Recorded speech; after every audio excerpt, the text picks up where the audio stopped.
Tes. Assalamualaikum warahmatullahi wabarakatuh. Shalom, Om Swastiastu, Namo Buddhaya, dan salam sejahtera bagi kita semua. Perkenalkan saya Ayah, selaku moderator yang akan memandu sesi pembekalan PKPA Angkatan 22 tahun 2025 pada sesi pertama dan sesi kedua. Sebelumnya saya ucapkan terima kasih dan selamat datang kepada Dr. Yuniarti SHMH LLM. Beliau adalah seorang dosen, mediator, serta auditor selaku pembicara pada sesi pertama dan kedua hari ini. Bagaimana kabarnya Ibu? Alhamdulillah baik, Mbak Aya. Alhamdulillah baik. Dan juga tidak lupa saya ucapkan terima kasih kepada peserta PKPA yang pada pagi hari ini sudah hadir secara online maupun offline. Baik, langsung saja kami persilakan Ibu untuk menyampaikan materi terkait dengan organisasi perusahaan termasuk penggabungan dan pengambil alihan. Baik. Assalamualaikum warahmatullahi wabarakatuh. Selamat pagi Bapak Ibu semua, saudara-saudara. Terima kasih Mbak Ya atas perkenalnya. Saya izin berdiri ya, soalnya kalau duduk saya suka jadi ngelambiar kemana-mana. Apa kabar? Baik, Alhamdulillah. Terima kasih sudah hadir karena ini waktunya long weekend. Wah, saya sangat mengapresiasi semangat Bapak dan Ibu untuk aktif hadir pada PKPA pada hari ini. Hari ini saya akan menemani Bapak Ibu untuk berdiskusi. Kenapa saya bilang berdiskusi? Karena saya yakin pengalaman Bapak dan Ibu juga banyak di bidang ini karena bidang ini merupakan bidang yang sangat lekat dan sangat umum ada di sekitar kita. Hukum perusahaan. Hukum perusahaan. Bagaimana hukum perusahaan itu nanti berelaborasi dengan profesi Bapak Ibu selaku lawyer. Karena banyak kasus dimulai dengan perusahaan. Saya akan mulai dengan contoh kasus. Saya ingin dengar terlebih dahulu pendapat Bapak dan Ibu sekalian. Ada sebuah PT, sebut saja PT XXX. PT XXX ini didirikan oleh 5 orang. Yang pertama adalah Pak Roni dengan inbreng sebesar 100 juta rupiah. Yang kedua adalah Bu Siti dengan inbreng sebesar 1 hektar tanah erpah. Yang ketiga adalah Bu Windu dengan inbreng sebesar 250 juta rupiah. Yang ketiga ada CV Abadi Karya dengan inbreng sebesar 500 juta rupiah. Nah, PT ini sudah berdiri dan disahkan ke Kementerian Hukum dan HAM mendapatkan akta pendirian. Menurut Bapak Ibu, apakah ada keganjilan pada kasus tersebut? Apakah sah PT itu berdiri? Bisa nggak didirikan? Pagi-pagi diminta mikir ya. Udah sarapan kan? Baik, silakan Pak. Dengan Bapak siapa Nun Sewu? Pak Eros. Monggo Pak. Dalam pendirian PT tadi masih ada seorang penyerta modal atau investor yang di situ hanya disebutkan tanah ya. Nah, berapa nilai tanah itu? Itu tidak disebutkan sehingga nanti pembagian saham dalam pendirian PT ini menjadi rancu kalau tidak disebutkan berapa nilai-nilainya.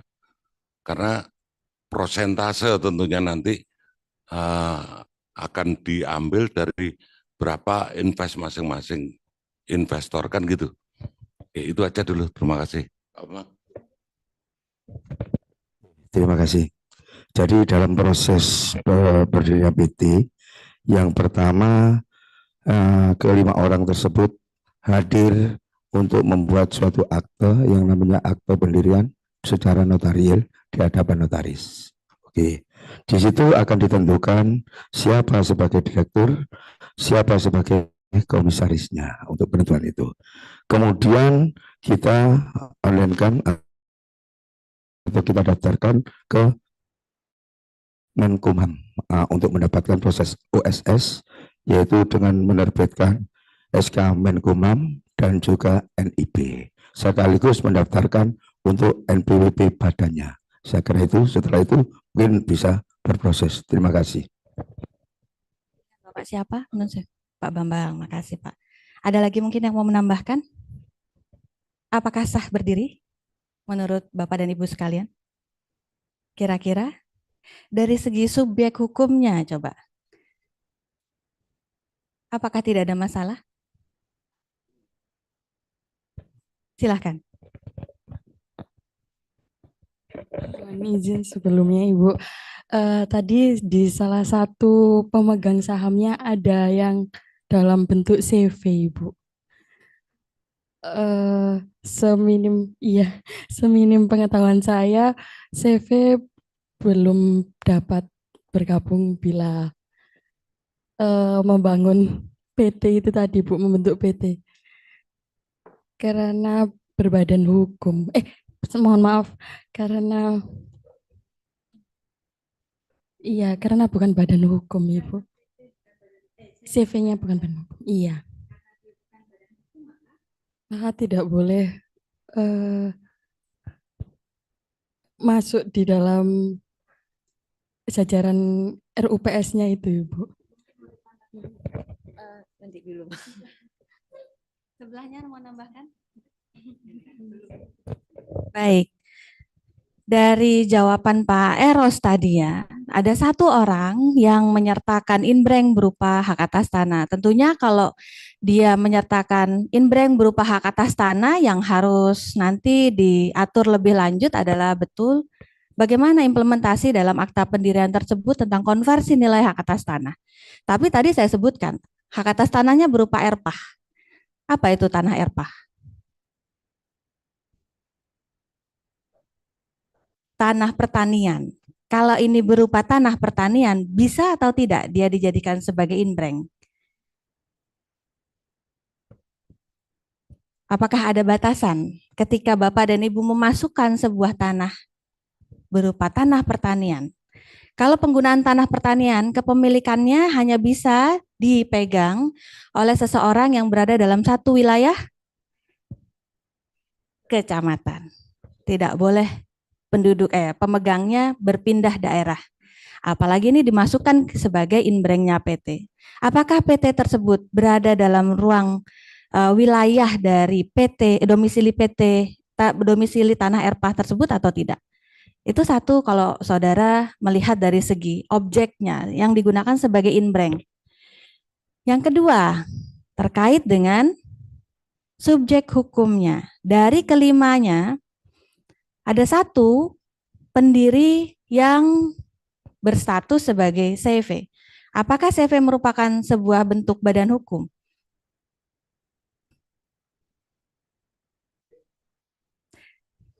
CV bukan merupakan suatu bentuk badan hukum. Akibatnya dia bukan merupakan subjek hukum. Jadi nanti kita akan bahas apa itu sebuah badan usaha yang berbentuk sebuah badan hukum dan sebuah badan usaha yang bukan merupakan sebuah badan hukum. Karena kalau dia teridentifikasi sebagai sebuah badan hukum, dia merupakan subjek hukum, yang artinya dia merupakan penyandang hak dan kewajiban, sehingga dia berhak untuk melakukan perikatan dengan pihak ketiga. Bapak merupakan kuasa dari PT Adi Sejahtera. PT Adi Sejahtera. Lalu Bapak dan Ibu melakukan perjanjian distribusi minyak dengan Pertamina misalnya. PT Adi Sejahtera ini didirikan tahun 1999. Pada saat pendirian, salah satu pendirinya adalah anak berumur 5 tahun. Ya, ada 3 orang pendiri, yang satu adalah Pak Adi sendiri, yang dia menikah dengan Bu Helena, suami istri berarti mendirikan PT. Yang ketiga adalah anak mereka yang berumur 5 tahun. Sudah sah berdirinya? Kenapa belum sah?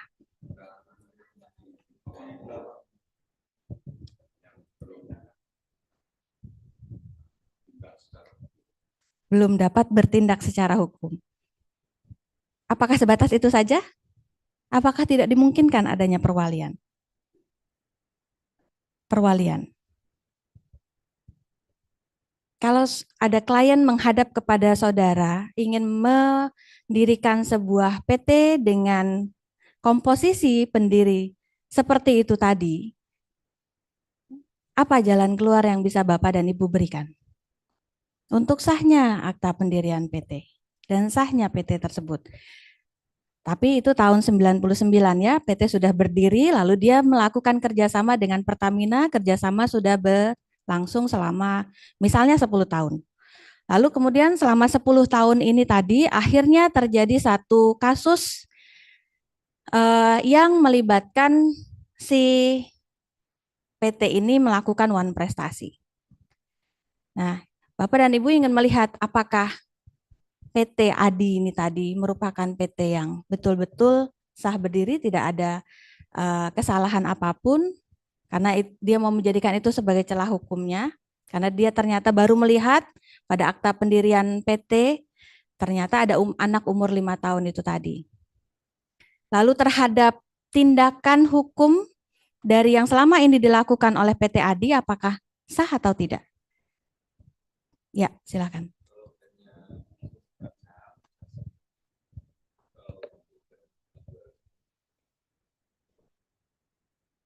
Oke, kalau sebagai pemegang saham sah saja. Maksudnya?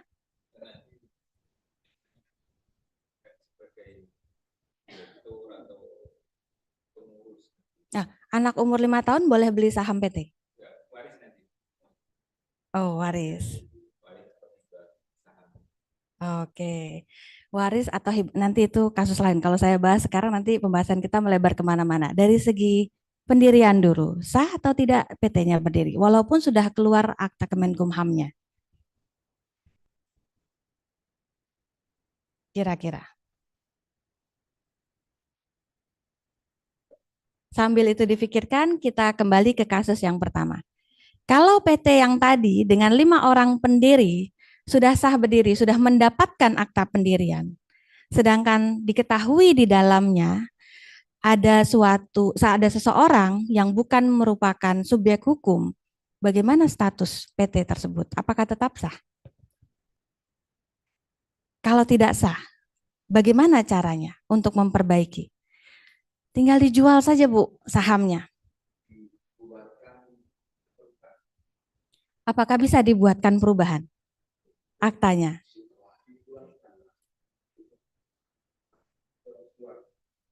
Perubahan modal dasar terhadap perubahan daftar pemegang saham PT. Sekali lagi, kalau Bapak dan Ibu melakukan perubahan terhadap akta perubahan pemegang saham PT, berarti kan harus melaksanakan RUPS. RUPS dilaksanakan, apakah sekali lagi bisakah CV-nya diundang?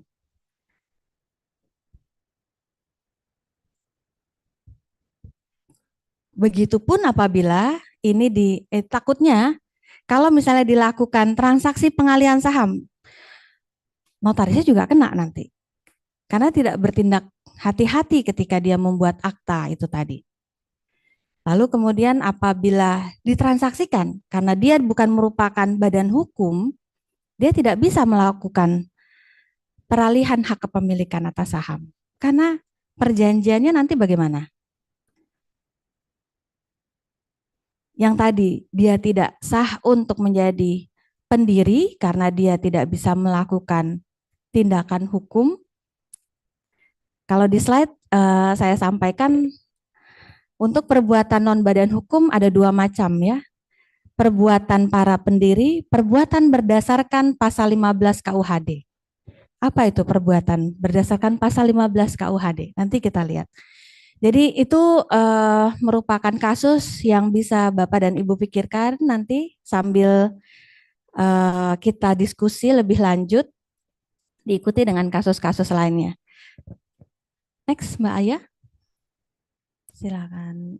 Oke, jenis-jenis badan usaha ada 2 macam, yaitu asosiasi orang dan asosiasi modal. Ini kita breakdown asosiasi orang. Jadi badan usaha di Indonesia kira-kira ada berapa macam?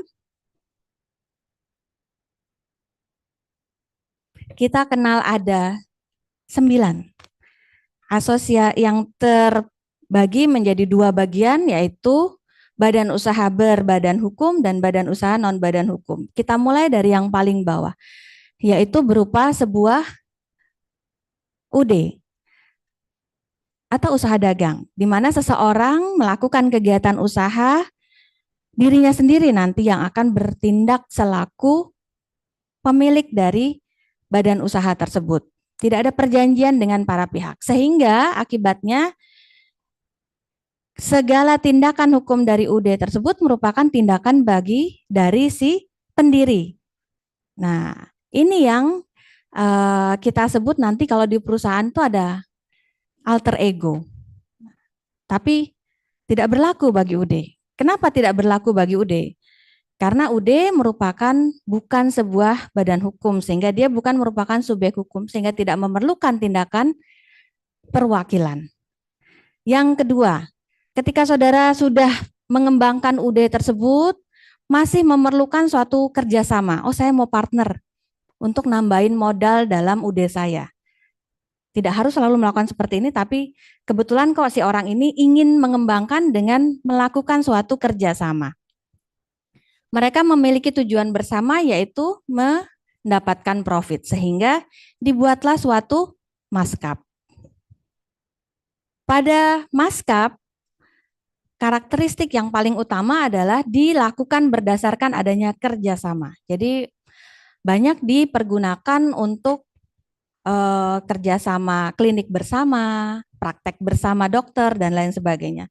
Hanya perjanjian saja, atau ketika Bapak dan Ibu mau bikin rental mobil, tapi semua yang ada dalam mobil-mobil yang saudara rentalkan murni berasal dari teman-teman Bapak dan Ibu sendiri, lalu kemudian bikin perjanjian-perjanjian saja, mobil dititipkan dan segala macam, mereka kelola bersama. Tapi tindakan-tindakan itu ketika ada misalnya permintaan untuk meminjam 1 unit mobil Travelio misalnya, yang menjalankan adalah si partner itu sendiri. Perjanjian kerjasama berbentuk maskap. Tidak ada penggunaan nama bersama. Semuanya murni merupakan tindakan dari para sekutu. Lalu kemudian ketika ini berlangsung, mereka berpikir, kalau misalnya kita punya nama bersama, kita akan lebih dikenal lagi. Kita akan lebih dikenal sehingga nanti kegiatan usaha kita bisa kita sebarluaskan, kita bisa bikin iklan segala macam. Akhirnya mereka berpikir, ayo kita tingkatkan lagi, kita pakai penggunaan nama bersama. Karakteristiknya masih sama, berasal dari adanya suatu perjanjian. Jadi tadi yang perusahaan rental mobil ini belum berbentuk sebagai suatu perusahaan, hanya berdasarkan kerjasama saja. Akhirnya mereka bikin suatu, apa kira-kira? Masih kerjasama, naik ke atas ada penggunaan nama bersama. Kalau CV nanti level atasnya lagi. Nah, penggunaan nama bersama kita sebut adanya badan usaha berbentuk firma. Oke, di sini saya mau bikin rental mobil dengan nama Haji Bakri misalnya. Tingkat kerjasamanya besar. Di dalamnya ada 100 mobil Ford double cabin, ada 50 Alphard yang digunakan untuk kegiatan usaha pertambangan. Tapi bentuknya masih firma. Atau ini misalnya saudara 4 orang yang di depan ini membentuk suatu kantor hukum. Pilih satu nama bersama, Lex & Co misalnya. Firmanya, firma hukumnya. Nah, konsekuensinya karena ini hanya berdasarkan perjanjian dengan karakteristik ada nama bersama, tindakan hukum yang mereka lakukan tetap bertolak dari prinsip hukum sebuah firma. Sehingga nanti untuk statusnya sebagai suatu subjek hukum belum ada. Subjek hukumnya adalah orang-orang yang ada di dalamnya, para pendirinya. Sudah pakai modal firma, ternyata mereka meningkat lagi omsetnya, asetnya lebih tinggi lagi. Nah, oleh karena itu mereka mulai memikirkan, aku capek, aku nggak mau kerja lagi. Saya ingin serahkan kepada Pak Eros misalnya, karena sudah teruji keahliannya dalam mengelola firma ini kemarin. Gimana kalau saya serahkan kepada Pak Eros saja? Saya mau hanya menyertakan modal saya saja. Saya titipkan 50 Ford mobil double cabin saya kepada Pak Eros. Saya nggak akan cawe-cawe. Yang saya inginkan hanya saya diakui sebagai sekutu, lalu kemudian memperoleh keuntungan dari dalam. Nah, saya bertindak sebagai sekutu pasif. Dirubahlah perjanjian yang sudah dibentuk kemarin. Ini satu tingkat di atas. Tapi karakteristiknya mengikuti perjanjian sebelumnya, yaitu adanya sekutu, lalu kemudian ada keuntungan yang diperjanjikan, lalu kemudian adanya suatu penggunaan nama bersama, ada tambahan karakteristik satu lagi yaitu adanya sekutu pasif dan sekutu aktif. Dengan in-branch segala macam mengikuti nanti dari bawah. Ini dibuat separate nggak apa-apa, tapi kalau mau dibikin berlangsung, berarti saudara kan harus menyesuaikan masing-masing perjanjian internal.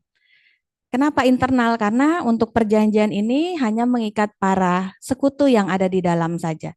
Jadi untuk tindakan keluar bagaimana? Untuk tindakan keluar kembali lagi ke pasal 15 KUHD tadi. Ada yang bawa KUHD?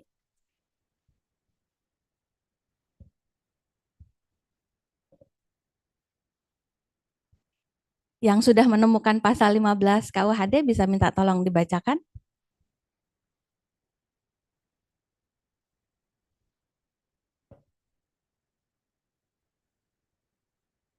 Sudah? Ya, silakan.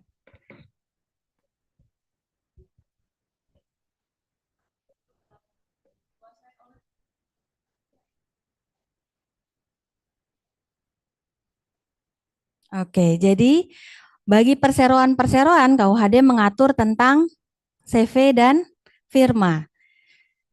Akan berlaku perjanjian secara internal bagi para pihak.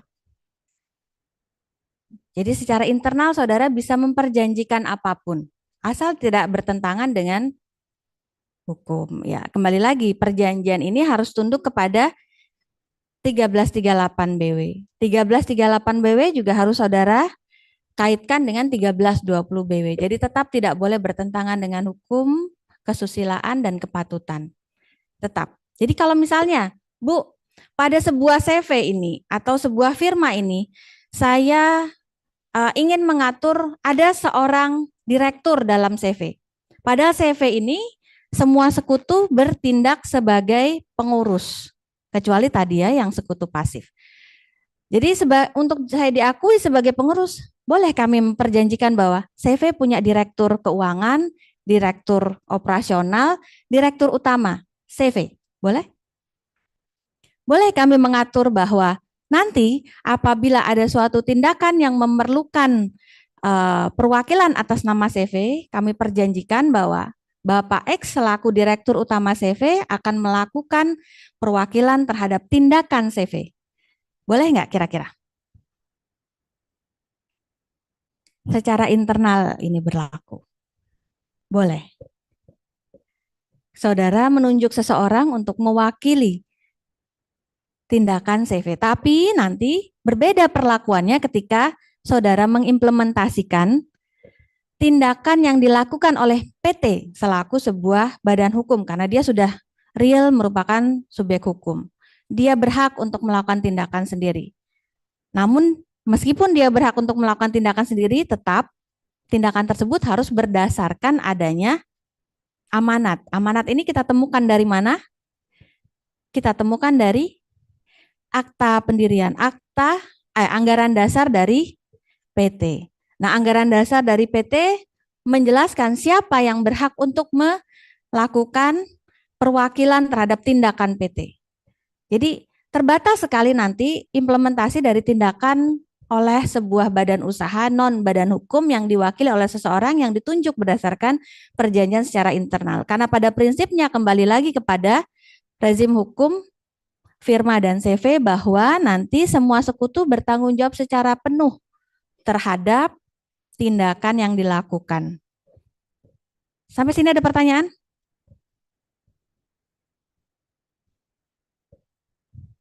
Gimana kira-kira? Ada pertanyaan?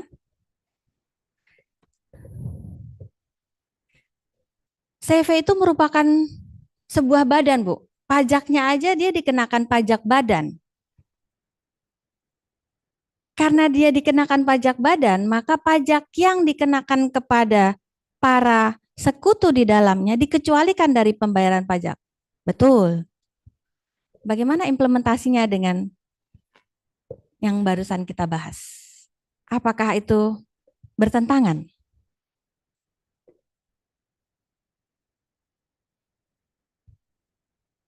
Kenapa CV disebut sebagai sebuah badan? Kenapa juga negara memandang bahwa CV ini harus membayar pajak sendiri? Sedangkan sebagai sebuah badan berarti dia dianggap sebagai sebuah badan hukum. Enggak, Bu, kita masukkan dia sebagai badan usaha, tetap badan namanya. Nah, bisa enggak? Enggak apa-apa, Bu, negara memandang. Nah, ini bahayanya, negara memandang dia sebagai sebuah badan. Berarti berlaku teori institusional. Ada dua macam teori pada teori badan hukum ya. Yang paling besar, satu adalah teori hukum perjanjian, yang kedua adalah teori institusional. Rezim hukum perjanjian dan institusional ini efeknya berakibat pada perbuatan hukum dari kedua badan usaha tersebut. Apakah mereka tetap bisa melakukan sebuah perbuatan hukum atas nama PT-nya atau badan usahanya atau tidak? Nah, satu lagi. Kalau misalnya tadi pada CV diperjanjikan, tadi saya bilang merujuk pada pasal 15, Junto 1338, Junto 1320. Boleh nggak apabila diperjanjikan dalam perjanjian pendirian CV atau firma itu tadi, segala kerugian yang diderita oleh CV akan ditanggung oleh Yuniarti selaku pendiri CV.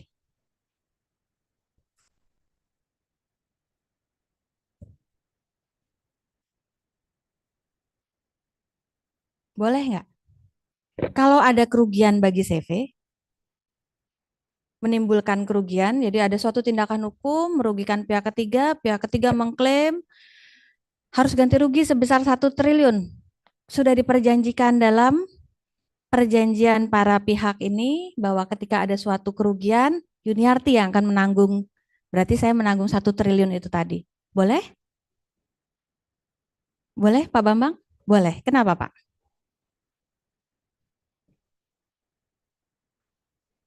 Karena bukan badan hukum. Ada jawaban lain? Kenapa? Karena termasuk sekutu aktif. Tapi sekutu lain tidak menanggung loh Pak.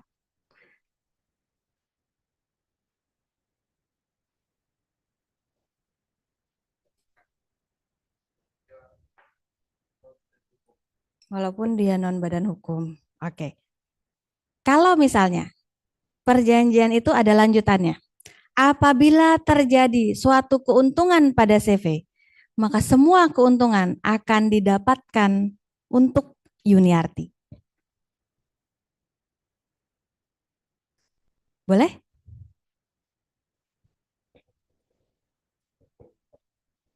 Semua keuntungan buat Yuniarti. Karena Yuniarti yang akan membayar semua kerugian. Boleh diperjanjikan begitu? Kenapa?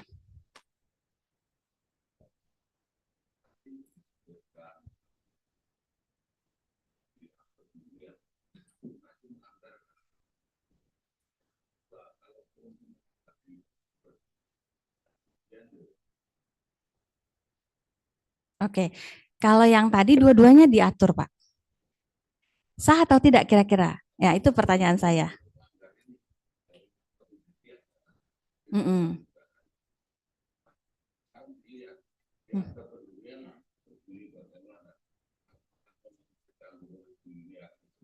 Sendiri.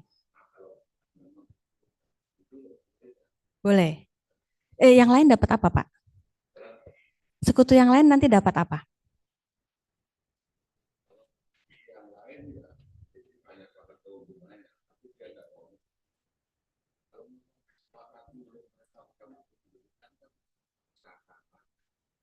Oke. Mungkin ada pendapat dari yang lain? Silahkan.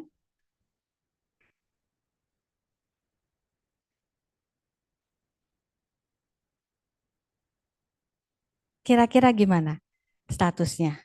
Boleh tidak diperjanjikan bahwa semua keuntungan diberikan kepada salah seorang sekutu saja? Status perjanjiannya sah nggak? Tidak sah. Kenapa? Hmm?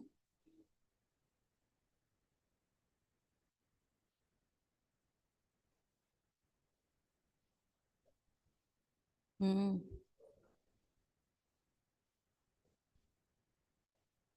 Kira-kira bertentangan dengan hukum nggak kalau perjanjiannya mengatur klausula sedemikian? Hukum apa?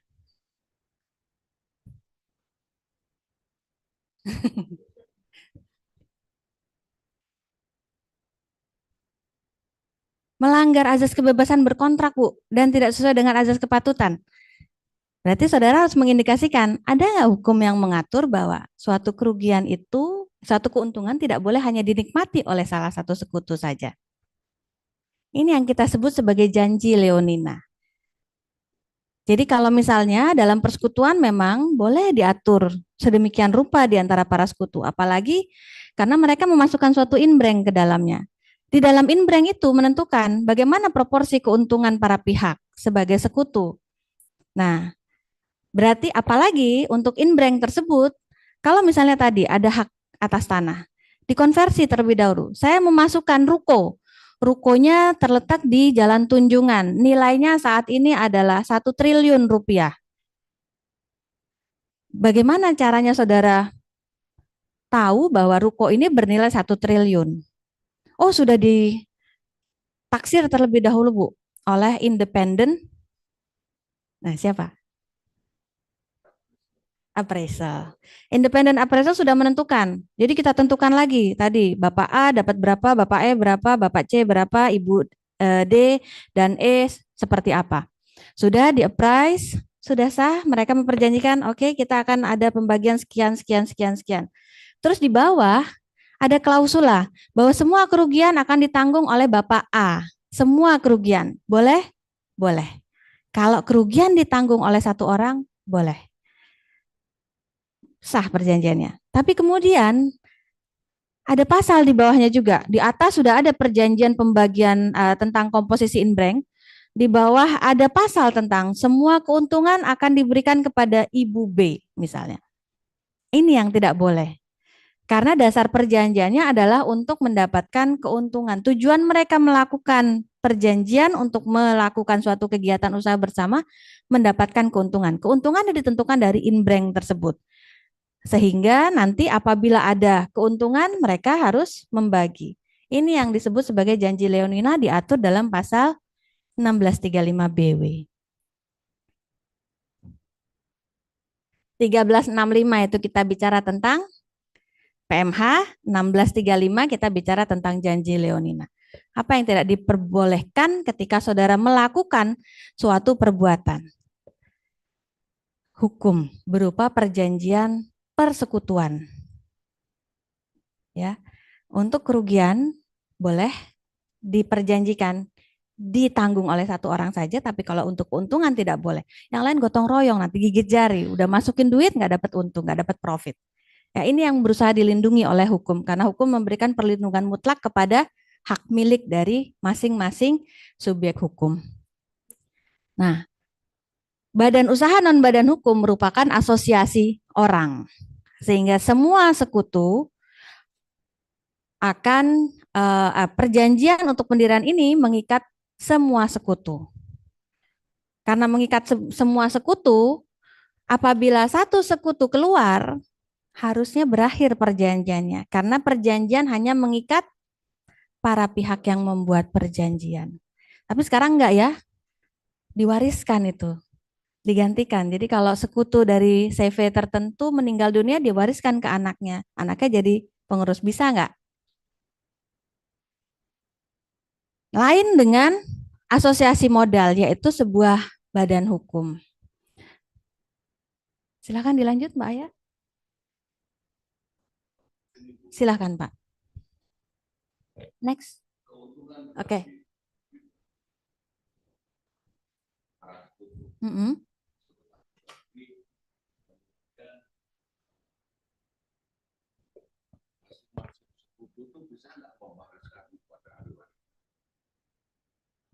Keuntungannya diwariskan. Keuntungan.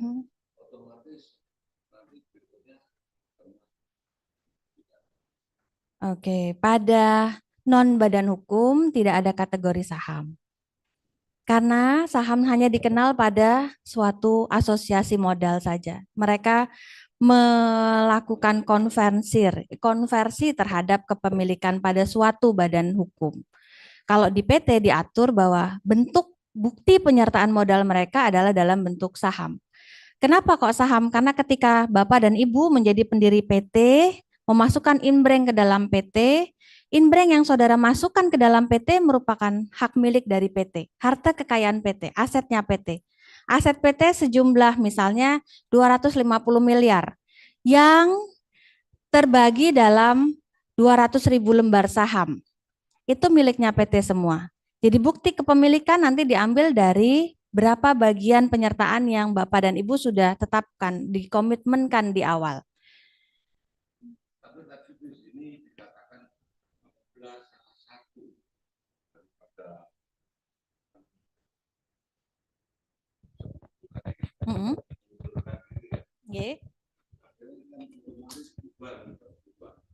Itu persekutuan, Pak.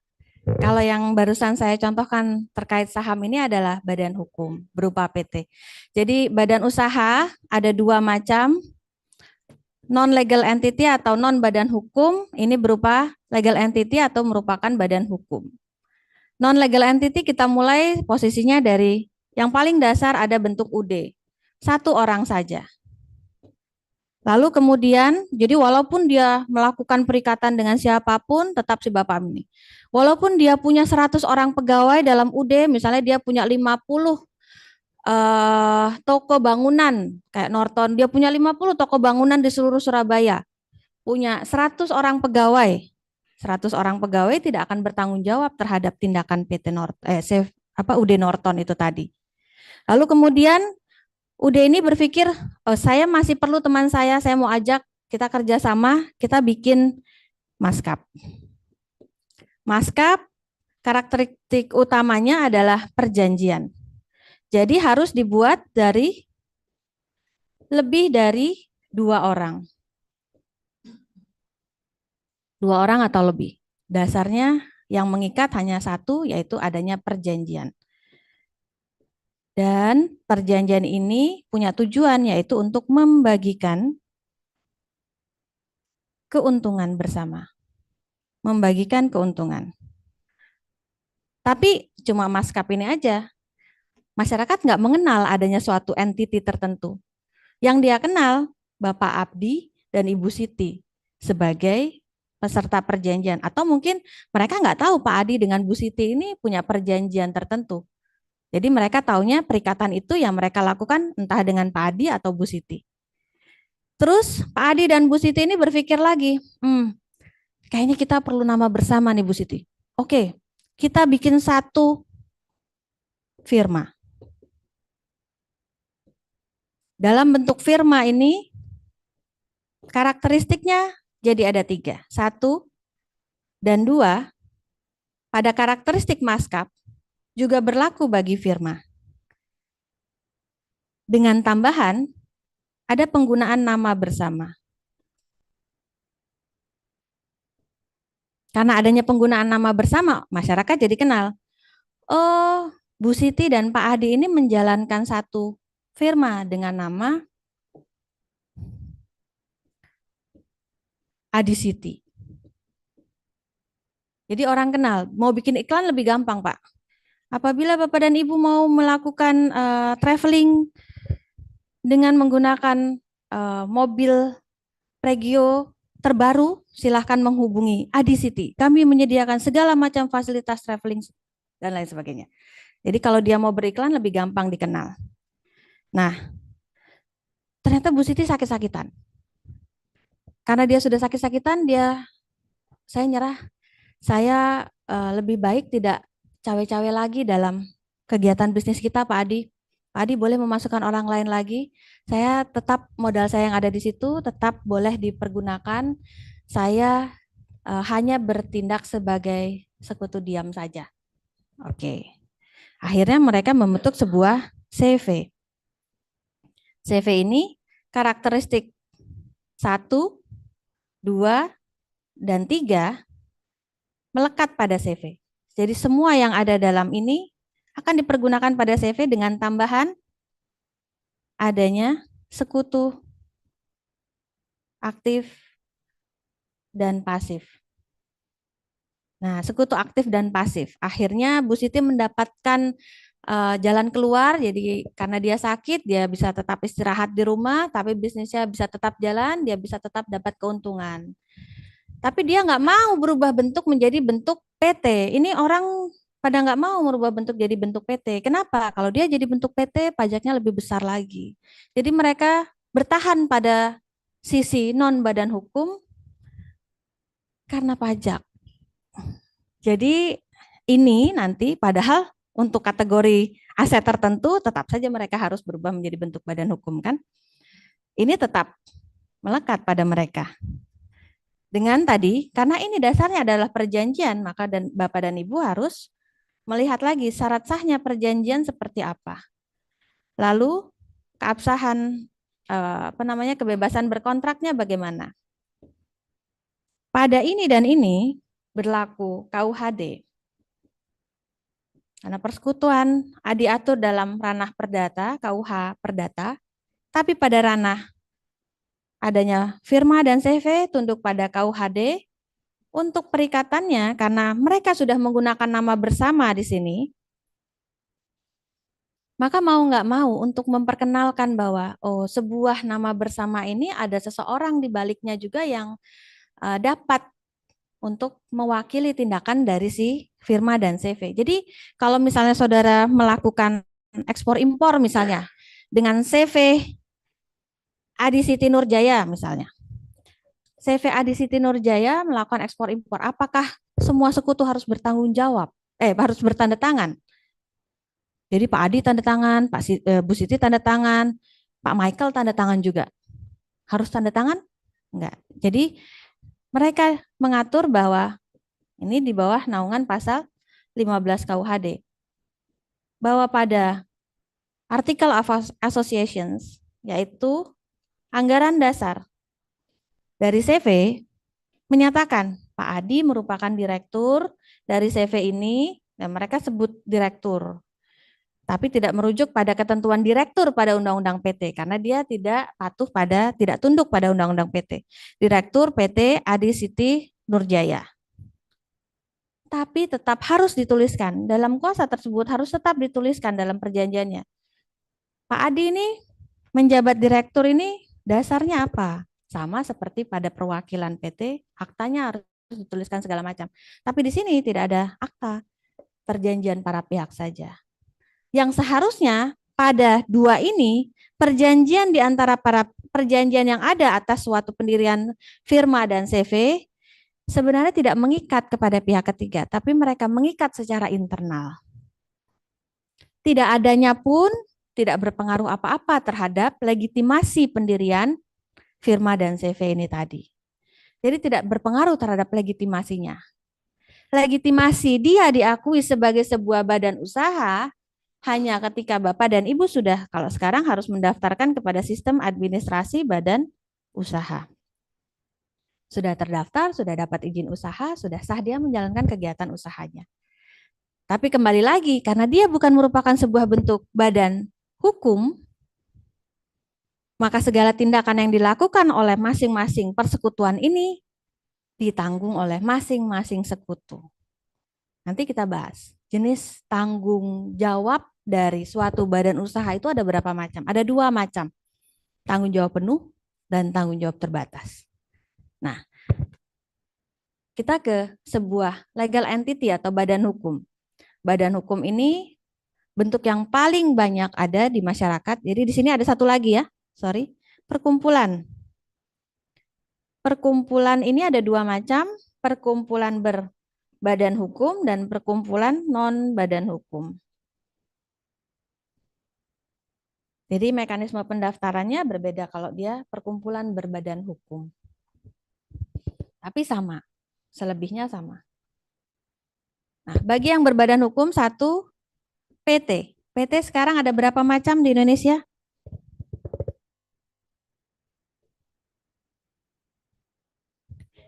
Ada dua macam, yaitu PT perorangan dan PT persekutuan modal. Persekutuan modal. PT persekutuan modal dibagi menjadi dua lagi. Apa kira-kira? Tertutup dan terbuka. Ini diatur pada undang-undang. Jadi ketika Bapak dan Ibu menuliskan penelitian ilmiah nanti tidak boleh hanya menyebutkan PT di Indonesia berdasarkan Undang-Undang 40 2007, tidak. Harus runtut dari Undang-Undang Cipta Kerja menyebutkan mengakui ada dua macam PT yang berlaku di Indonesia, yaitu PT perorangan dan PT persekutuan modal. Lebih lanjut, kalau Bapak dan Ibu membahas tentang PT persekutuan modal, maka dia tunduk kepada Undang-Undang 40 2007. 40 2007 kalau misalnya dia merupakan PT TBK, maka Bapak dan Ibu merujuk lagi kepada Undang-Undang Pasar Modal 895. Nah, PT saja ini. Dasarnya masih sama perjanjian, namun karakteristik ini tadi ada semua di PT. Jadi dia one stop shopping ya.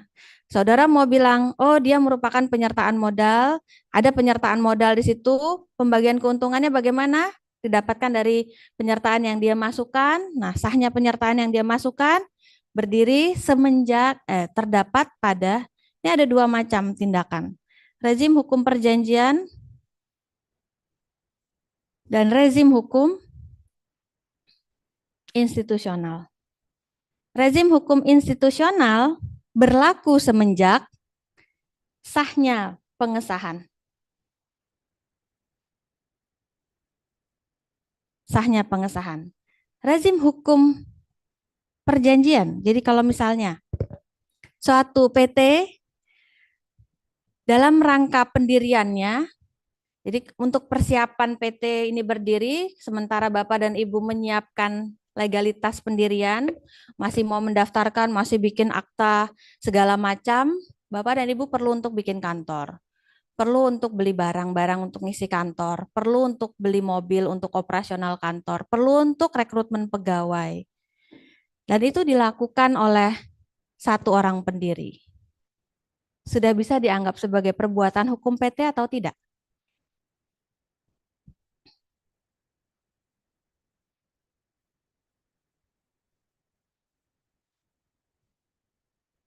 Bisa nggak?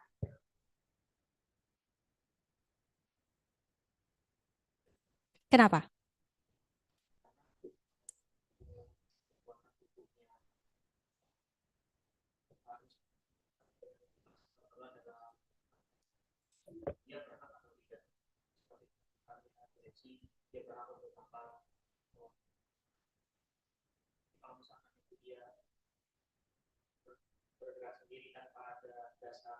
Dan dilakukan sebelum ada akta pendirian lagi, belum ada pengesahan dari Kemenkumham, perorangan. Ada lagi mungkin pendapat? Yang di belakang kelihatan ya, nggak kelihatan.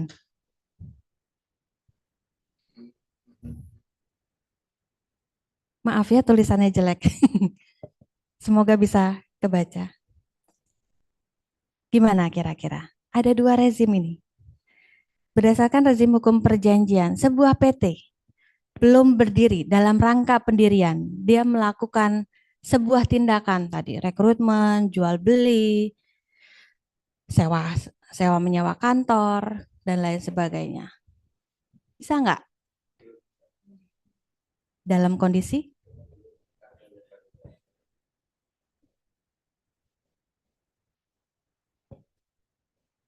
Sehingga tanggung jawabnya ada pada pribadi. Yang lain sama? Suatu perbuatan hukum yang dilakukan sebelum masa legalitas ini turun, ada dua macam. Kalau dilakukan oleh satu orang pendiri,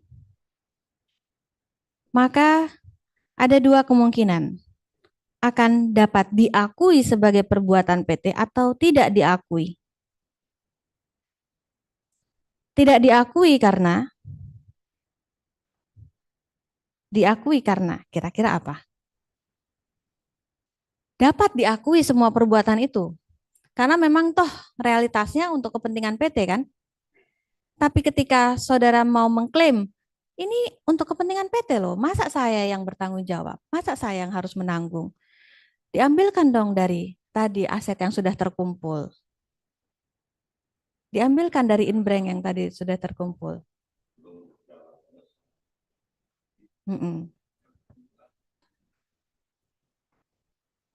Nah, itu nanti yang akan kita lihat.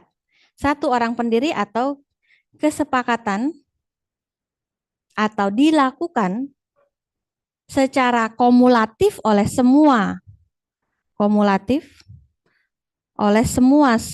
pendiri. Apabila dia dilakukan oleh satu orang pendiri, bisa diakui. Syaratnya nanti disetujui oleh RUPS pertama. Kalau RUPS pertama, jadi ini kan legitimate ya, perizinan sudah didapatkan, mereka harus menyelenggarakan RUPS pertama. Ini tujuannya mengakomodir apakah perbuatan-perbuatan yang sudah dilakukan di awal ketika mereka sedang mempersiapkan pendirian persaudaraan mau dianggap sebagai perbuatan hukum PT atau tidak. Bu, PT ini sudah berdiri selama 10 tahun. Kami tidak pernah melaksanakan RUPS. Terus di awal ada perbuatan hukum ini dan ternyata efeknya sekarang sewa menyewa kantornya habis dan meninggalkan satu perselisihan dengan pemilik gedung. Apakah ini merupakan perselisihan dengan PT? Untuk menyewa kantornya bukan perbuatan PT loh Bu. PT-nya belum berdiri. Jadi kan tanggung jawabnya si Bapak itu ya. Gimana kira-kira? PT-nya sudah berdiri selama 10 tahun. Mereka tidak pernah menyelenggarakan RUPS pertama. Untuk mengakomodir semua tindakan hukum yang dilakukan pada masa pendirian.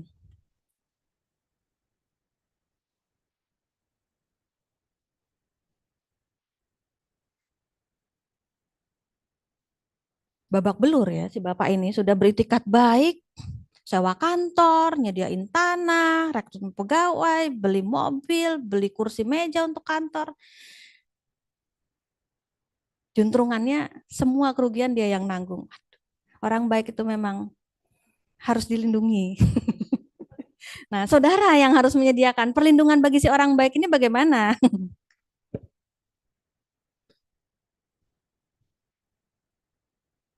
Jadi pisahkan.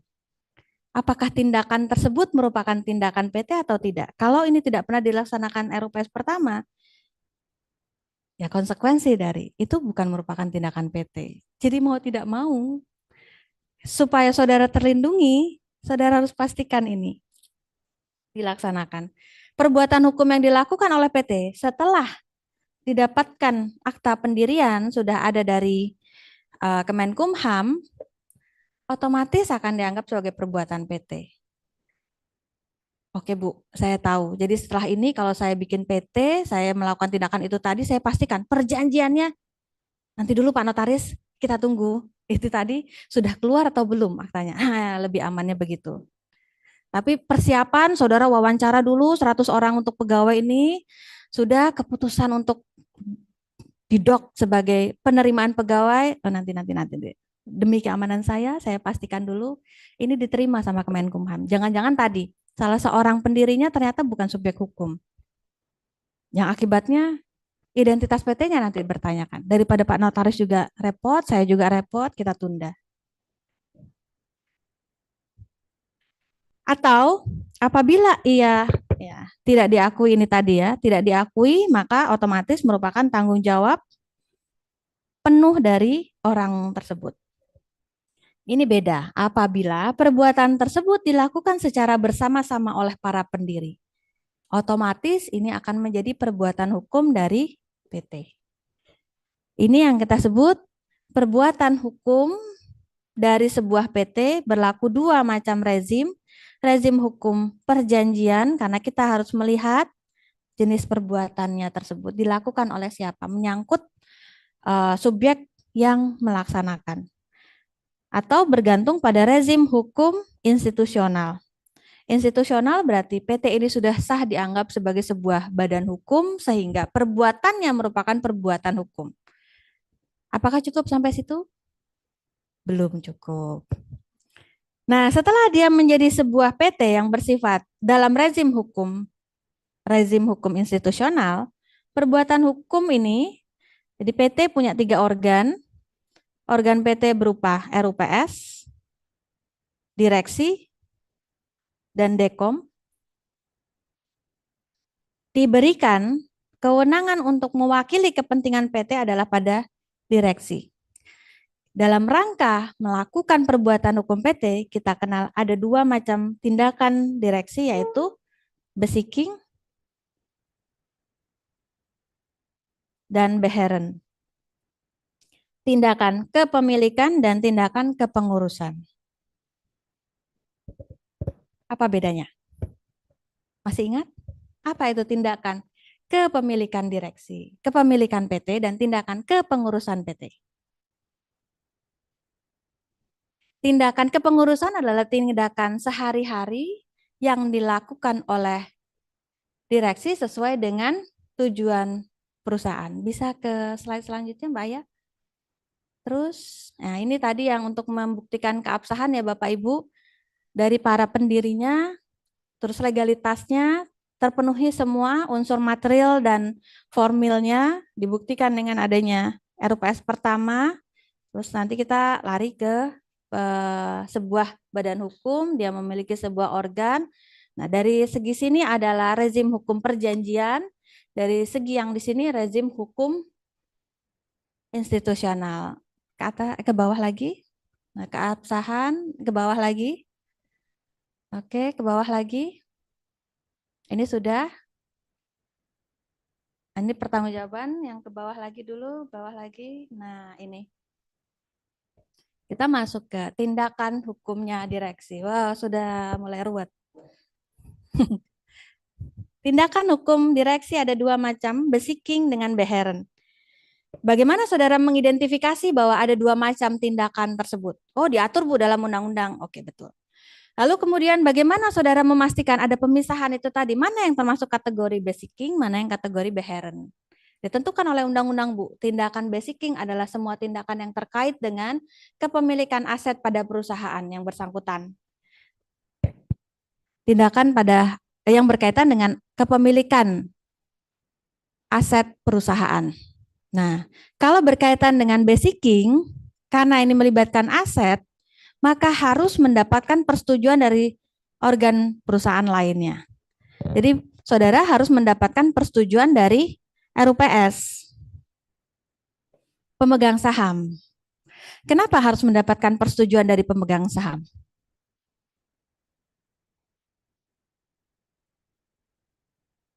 Yang berkaitan dengan tindakan kepemilikan terhadap aset perusahaan, contohnya apa? 1, jual beli aset. 2,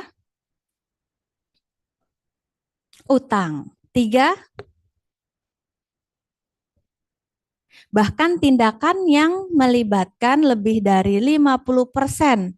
Jadi kalau saudara melakukan suatu transaksi, tapi transaksinya ternyata nilainya melebihi dari 50% dari total aset perusahaan. Nah, ini juga harus mendapatkan persetujuan dari RUPS karena masuk sebagai tindakan beseeking. Kalau tidak dapat, nah, masuk ke nanti rumusan ke tidak hati-hatinya direksi dalam melakukan sebuah perbuatan beseeking. Unsur formil materialnya demikian. Unsur materialnya dipastikan terlebih dahulu secara substantif. Boleh nggak dia melakukan perbuatan tersebut? Secara substantif berarti saudara lihat dari Apakah dalam anggaran dasar disebutkan bahwa tindakan tersebut boleh dilakukan oleh direksi atau tidak? Boleh nggak direksi melakukan persetujuan tentang jual beli aset perseroan? Oh, pasti boleh, Bu. Boleh nggak direksi melakukan persetujuan tentang merger dan akuisisi perusahaan? Oh, boleh juga. Nah, kalau sudah diatur semua dalam anggaran dasar, maka direksi boleh melakukan perbuatan tersebut sepanjang tidak bertentangan dengan hukum. Ada pertanyaan sampai sini? Saya tadi bilang sepanjang ditentukan oleh anggaran dasar, boleh dilakukan perbuatan tersebut. Apakah cukup dengan anggaran dasar saja? Kenapa kok harus diwujudkan, diimplementasikan dalam pengaturan di anggaran dasar? Kenapa kok kita bertitik tolak pada undang-undang dan anggaran dasar PT?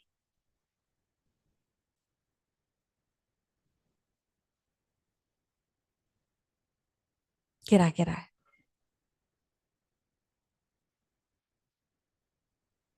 Ya? Iya, dasar hukum dari PT, bukan dasar hukum ya. Kenapa PT harus, kenapa ketika kita memberikan perlindungan bagi sebuah PT, kita harus melihat kembali anggaran dasar pada PT? Karena berlaku azas perjanjian di situ. PT itu merupakan sebuah subjek hukum, fiktif. Apakah, jadi beda antara subjek hukum itu kan ada dua macam. Subjek hukum berupa naturleh person, orang pribadi. Kapan saudara diidentifikasi sebuah subjek hukum sebagai orang perorangan pribadi? Semenjak cakap?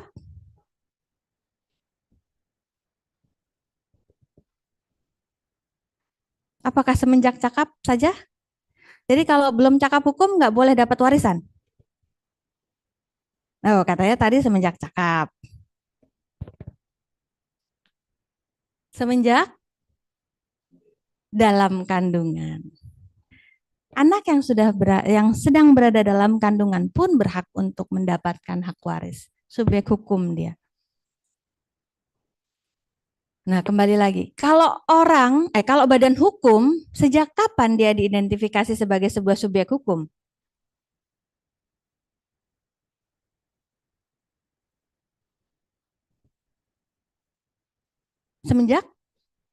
Semenjak disahkan dia oleh Kemenkumham. Sudah ada aktanya. Identitas dia sebagai sebuah badan hukum sudah diakui oleh negara.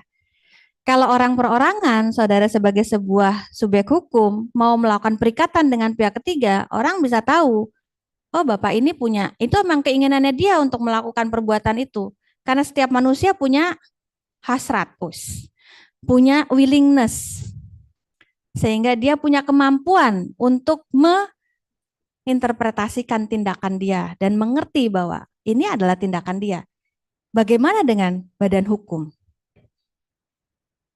Bagaimana saudara menginterpretasikan bahwa ini merupakan keinginan si badan hukum? Karena kita berhadapan dengan, oh iya dia merupakan sebuah subjek hukum, jadi ketika dia melakukan sebuah perbuatan, kita harus yakin, oh memang ini tindakan si badan hukum. Jadi tidak disalahgunakan oleh orang-orang yang ada di dalamnya. Asal melakukan pencemaran lingkungan, apakah ada PT didirikan untuk melakukan tindakan pencemaran lingkungan? Apakah ada PT didirikan dengan tujuan untuk menjadi ilegal fintech misalnya? Apa ada PT didirikan untuk sengaja melakukan tindak pidana pencucian uang? Apakah ada PT yang sengaja didirikan untuk menjadi cuma jadi pinjam bendera saja? Ada nggak? Oleh karena itu, saudara harus melindungi, oh ada ya. Boleh itu? Nggak boleh, nanti ditolak pendiriannya Mbak sama Kemenkumham. Nggak turun nanti aktanya. Tapi banyak Bu, oh iya banyak memang. Nah ini yang harus dilihat. Bagaimana saudara melindungi PT-nya? Atau kalau di dalamnya ada pemegang saham yang sudah masih jujur di situ, masih ada hati nuraninya, aduh PT ini saya dirikan betul-betul untuk menjalankan kegiatan usaha loh. Lah kok ini disalahgunakan sama teman saya untuk menggugat atas nama PT, bagaimana caranya? Nah, tindakan hukumnya PT itu tadi, willingness-nya PT. Dilihat dari mana willingness-nya PT? Padahal dia badan hukum fiktif saja. Cuma bikinan dari hukum saja. Karena dia dikenal sebagai fiksi hukum. Jadi Bapak dan Ibu mengetahui willingness dari PT berdasarkan anggaran dasarnya mereka. Dilihat tujuan pendirian PT-nya apa. Nah, dari situ nanti pasal berikutnya mengatur. Jadi pasal 3 dilihat tujuan pendirian PT. KBLI-nya apa saja? Oh, dia punya 50 KBLI. Oh. Supaya nanti jangan sampai ada yang terlewat. Nanti kalau ada yang terlewat, ternyata saya untuk pengembangan melakukan kegiatan, misalnya dia merupakan perusahaan pengelolaan jasa kesehatan para pegawai. Dia bikin pengurusan tentang dari para pegawai ini bekerja sama jadi perusahaan ini PT Atmedica, ada yang tahu? Pengelolaan asuransi kesehatan, pengadministrasian asuransi kesehatan. Misalnya, DJP punya 50.000 orang pegawai seluruh Indonesia. Asuransi pegawainya pakai apa? BPJS, Bu. Oke. Sakno ya BPJS. Untuk meningkatkan asuransi kesehatan itu akhirnya dia inisiatif. Beberapa pegawai, misalnya ada 100.000 pegawai berinisiatif berdasarkan alumni STAN. Berdasarkan alumni STAN, mereka bikin asosiasi kerjasama dengan PT Atmedica, bayar 50 juta setahun, kontrak dengan InHealth. Oke, sudah. Berarti meningkat ya kesejahteraan para pegawai pajak yang berkomitmen untuk ikut InHealth. Atmedica menghubungkan antara para pegawai di Ditjen Pajak ini ke berbagai macam rumah sakit dan klinik. Atmedica punya aplikasi tertentu untuk manajemen klaim pengobatan dan lain sebagainya. Nah, PT Atmedica ini tadi karena tujuan usahanya adalah untuk melakukan pengadministrasian kesehatan, tiba-tiba dia membuat klinik kesehatan. Bisa nggak?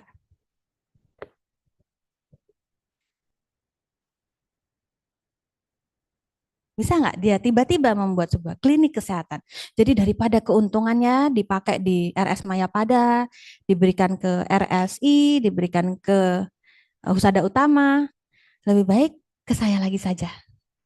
Melalui klinik saya, klinik Gajah Mada misalnya. Punya Atmedica. Bisa? Nah, dilihat apakah dia punya KBLI untuk mendirikan. Kalau tidak, apa yang terjadi? Kalau nggak bisa, siapa yang disalahkan? Tindakan untuk mendirikan badan usaha baru itu merupakan tindakannya siapa? Personal. PT. Buktinya?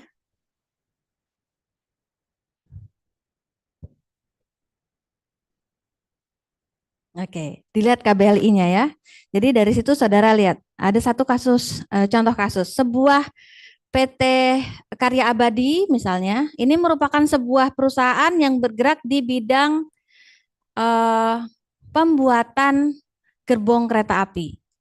Gerbongnya ya, pembuatan gerbong kereta api dengan semua fasilitas di dalamnya, termasuk penyediaan layanan dalam kegiatan perkereta-apian, layanan kepada konsumen perkereta-apian. Suatu hari dia ditawari untuk melakukan pengadaan barang dan jasa untuk pembuatan jalan kereta api. Nilai proyeknya adalah 250 triliun. Wah, nilai proyek sebesar itu sangat menggiurkan bagi perusahaan kan. 250 triliun. Pak, berani Pak, direkturnya ditanya. Oke, kebetulan perusahaan juga lagi butuh pekerjaan. Ikut tender, menang dia tender. Dibuatlah jalan kereta api oleh si PT Adikarya ini. Adikarya bukan yang BUMN itu ya, bukan ya. Ini adikaryanya saya.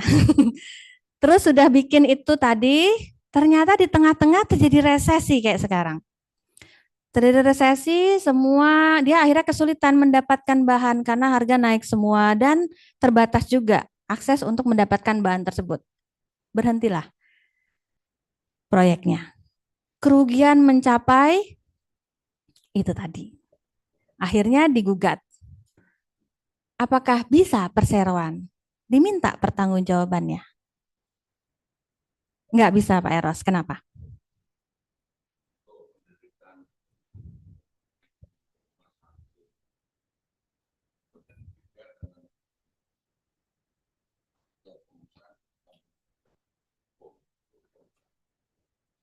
Hmm. Hmm.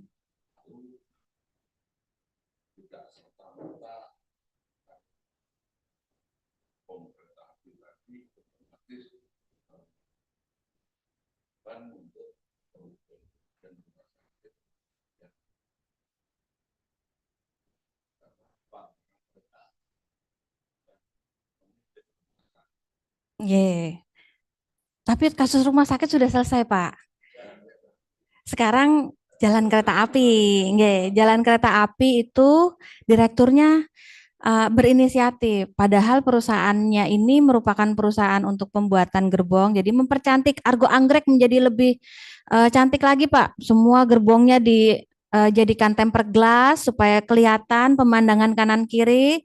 Pakai model sleeper, jadi orang bisa sambil tidur situ. Jadi perjalanan Surabaya Jakarta ini bisa lebih mudah. Mm-mm.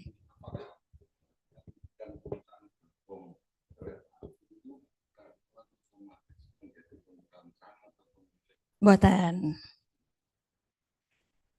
Karena kita tidak bicara tentang karyawan, Pak. Kita bicara direksinya.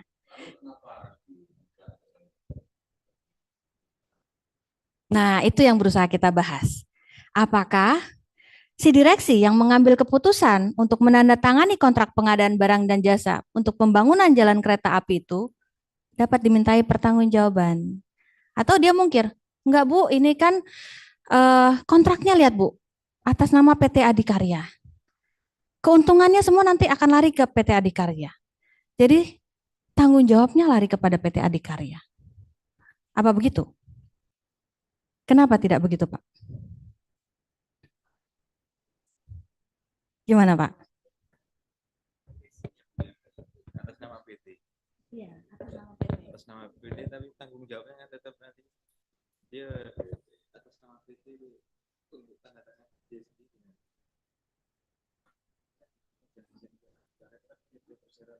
Betul. PT Adikaryanya kan si PT pembuat gerbong ini. Terus dia dapat akhirnya tender itu untuk membangun kereta api. Yang bertanda tangan PT Adikarya. Apakah yang bertanggung jawab juga PT Adikarya? Perjanjian pengerjaan jasa konstruksinya PT Adikarya. Apakah otomatis PT Adikarya dapat dimintai pertanggungjawaban? Jelas. Karena dia yang bertanda tangan. Karena dia merupakan, ini perbuatan hukum basiking atau beheren? Kenapa basiking? Karena terkait dengan asetnya. Mas, basiking beheren?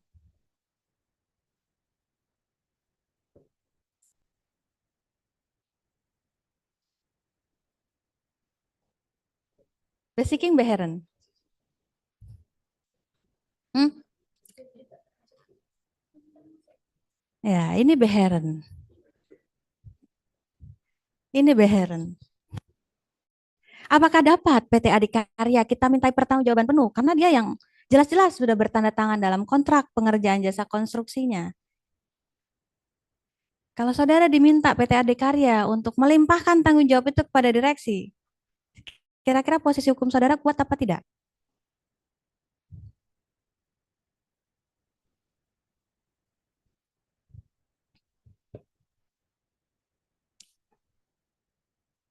Atau Susah Bu, saya mau tolak saja kasus ini, saya bingung.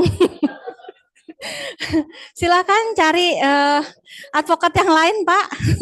Karena kok kayaknya jelas-jelas kalah ya. Saya malu nanti baru praktek, baru dapat izin, udah kalah lagi dalam kasus pertama. Waduh, bawa nama buruk ini.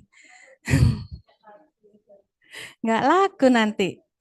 Kira-kira gimana ya? Yang di online mungkin ada yang mau membantu menjawab? Nggih, monggo.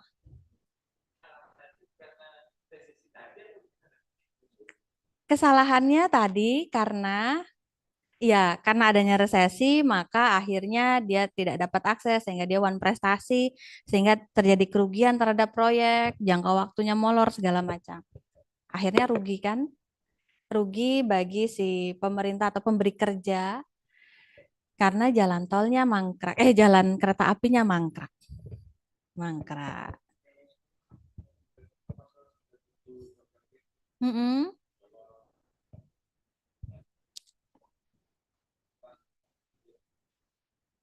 Kenapa?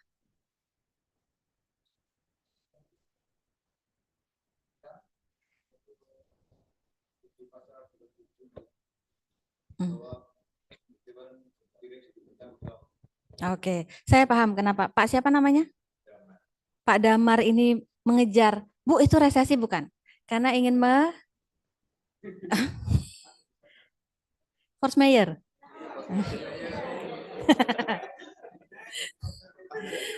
Tapi ketika kita tidak membicarakan force mayor untuk mengidentifikasi ini perbuatan hukum PT atau perbuatan hukum direksi, gimana cara Bapak dan Ibu menjawab?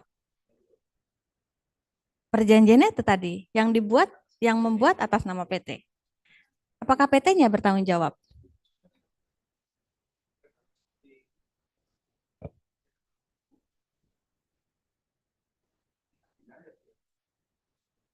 Tuh, boleh kayak gitu. Hmm,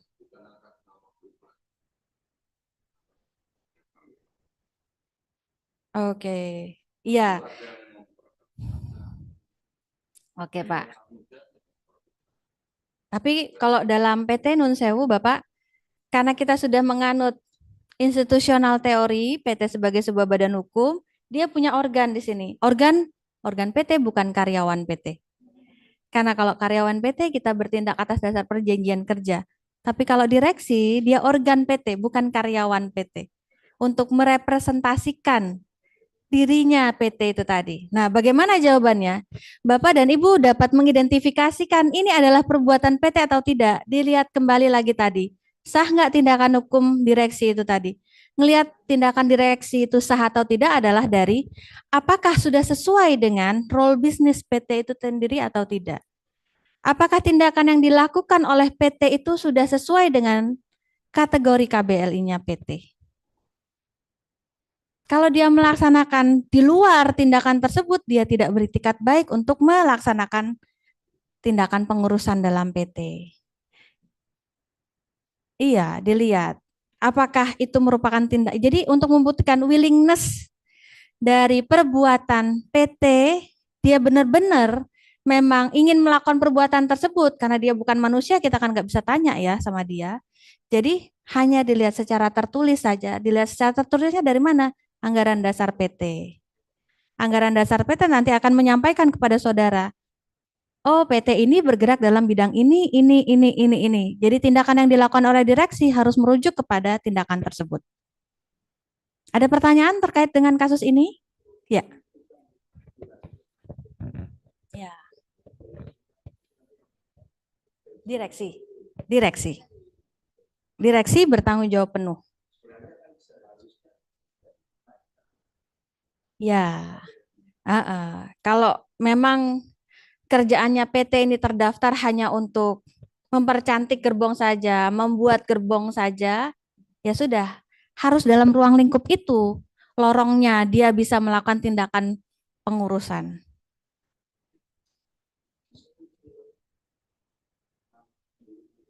Nggak boleh juga. Tetap, karena perjanjian yang diimplementasikan dalam bentuk anggaran dasar ini berlaku untuk melindungi PT sehingga tidak disalahgunakan oleh organ.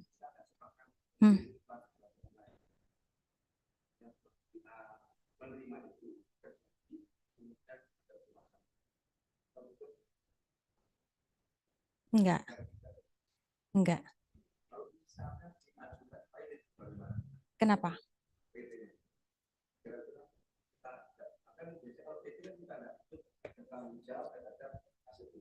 Mm-mm.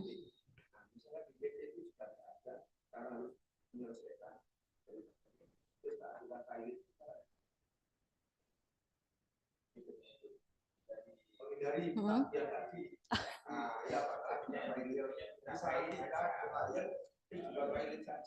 PT bisa menghindari juga tindakan itu tadi dari kepilotkan karena utangnya tidak terbentuk.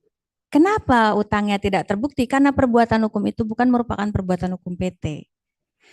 Malah PT-nya nanti bisa menggugat PMH direksi. PMH-nya direksi.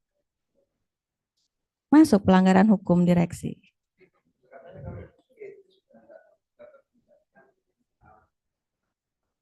Ya, sudah terpisahkan. Itu hanya berlaku apabila ya, PT itu sudah merupakan suatu badan hukum kan, Pak? Dia terpisah dari orang-orang yang di dalamnya. Itu efek dari dia sudah diakui sebagai sebuah subjek hukum. Berlaku corporate veil di situ. Jadi ada tabir yang memisahkan antar para pemegang saham dengan PT, antar para organ dengan PT. Organ hanya diminta bertanggung jawab sepanjang mereka dapat dibuktikan pasal 3 ayat 2, tidak beritikat baik, merugikan PT dan lain sebagainya. Tapi kalau itu bicara tentang pemegang saham. Jadi pemegang saham terlindungi oleh tabir PT. Pasal 3 ayat 2 bicara tentang piercing the corporate veil. Sepanjang dapat dibuktikan pemegang saham ini melakukan tindakan merugikan PT, lalu beritikat buruk terhadap PT dan lain sebagainya, maka dia bertanggung jawab secara penuh. Dia terlepas dari imunitas dia sebagai pemegang saham. Tapi kalau untuk direksi, apakah berlaku piercing the corporate veil? Tidak. Atas direksi yang berlaku adalah ultra vires. Jadi tolak ukurnya ketika kita ingin menggait direksi untuk bertanggung jawab secara penuh, Bapak dan Ibu harus membuktikan apakah tindakan direksi tersebut sudah sesuai dengan hukum material dan formil. Kenapa kita harus mengidentifikasi hukum material dan formilnya secara substantif, secara material? Boleh nggak dia melaksanakan tindakan tersebut? Tolak ukurnya, tindakan apa ini? Basiking atau beheren? Boleh nggak sebagai untuk dia melaksanakan tindakan beheren tertentu? Bagaimana ngelihatnya? Dilihat dari apakah ada dari undang anggaran dasar, apakah ada dari undang-undang memperbolehkan dia melakukan hal tersebut. Secara formil, untuk melakukan suatu tindakan, direksi harus memenuhi prosedur tertentu. Misal, untuk tindakan basiking, dia harus mendapatkan persetujuan dari RUPS. RUPS sudah terlaksana belum? Syarat sahnya RUPS sudah terpenuhi belum? Keputusan RUPS sudah sah belum? Keputusan RUPS-nya nanti berupa apa? BA atau PKR? Sudah didaftarkan atau diberitahukan belum? Sudah dapat bukti, sudah ada perubahan pada DPS dan segala macam pada anggaran dasar? Kalau sudah ada terpenuhi perbuatan formilnya, sah dia sebagai perbuatan hukum direksi. Ketika direksi sudah memenuhi aspek formil dan material, dia terbebas dari semua tanggung jawab penuh. Dia terbebas dari semua tanggung jawab pribadi. Sehingga itu semua merupakan perbuatan hukum PT. Oke. Ada yang mau ditanyakan lagi? Ya.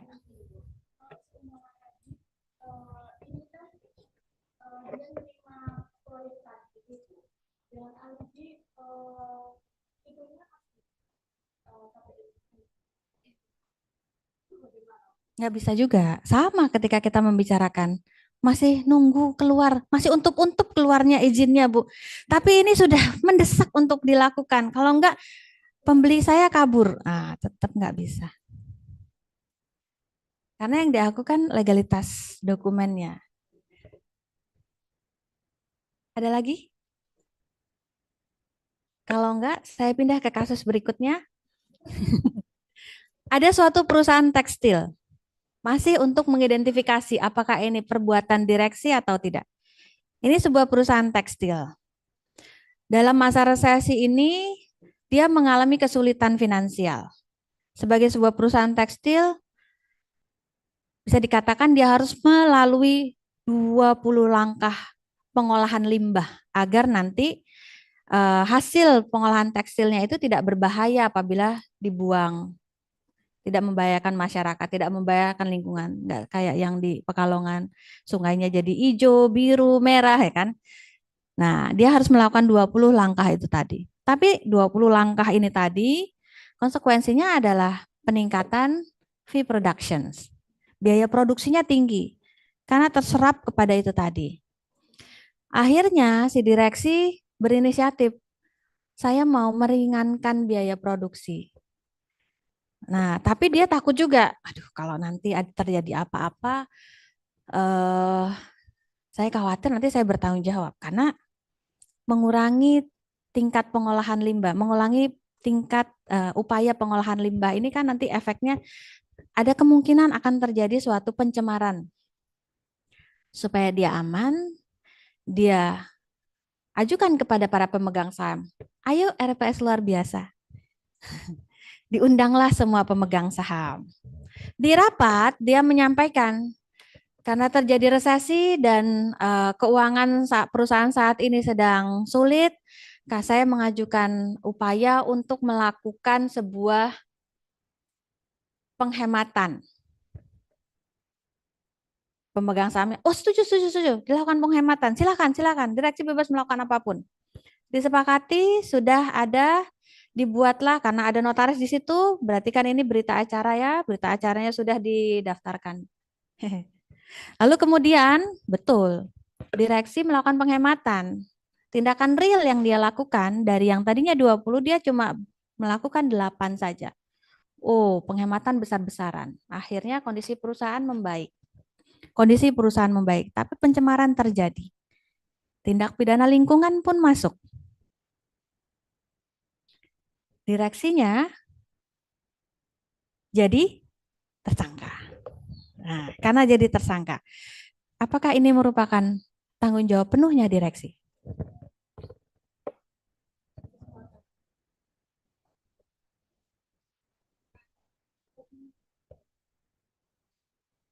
Ayo.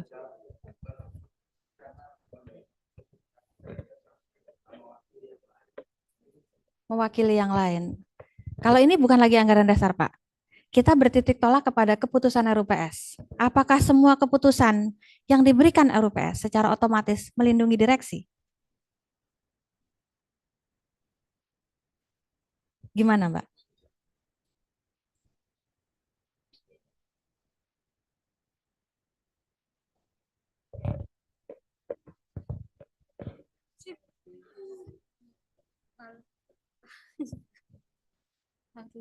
harus yang tanggung jawab itu harus yang apa ini menghadiri yang kesepakatan tersebut waktu untuk RUPS diselenggarakan. Jadi semua yang hadir pada RUPS itu bertanggung jawab.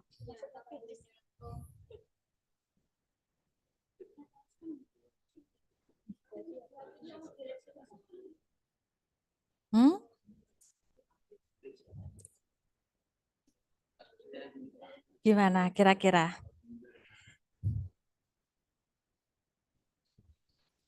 Ada keputusan RUPS yang sudah dia dapatkan. Apakah direksi terlindungi? Dengan bersembunyi di balik, ada keputusan RUPS-nya, ada risalah rapat direksinya, Bu.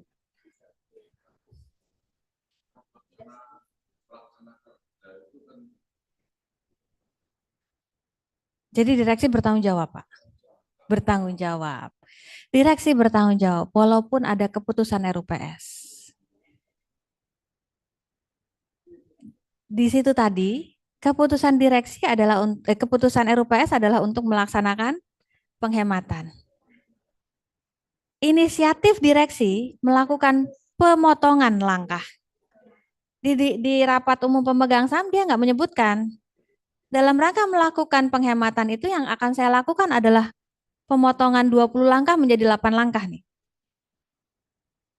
Walaupun dia punya risalah rapat, walaupun dia punya keputusan RUPS, tetap tindakan ini merupakan tindakan direksi. Bu, keuntungannya semua lari ke perusahaan loh, Bu. Tidak ada kerugian bagi perusahaan.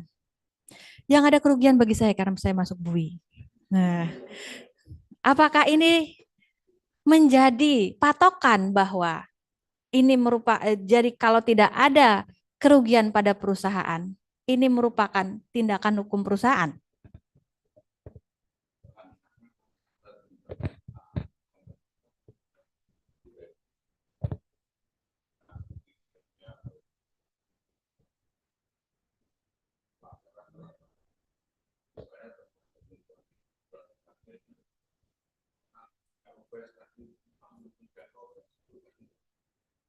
Ya, padahal RUPS-nya nggak tahu, Pak. Kalau dia mau melakukan tindakan semacam itu. Jadi,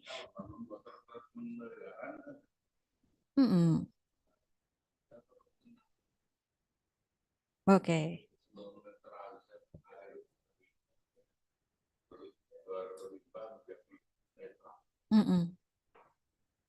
Iya.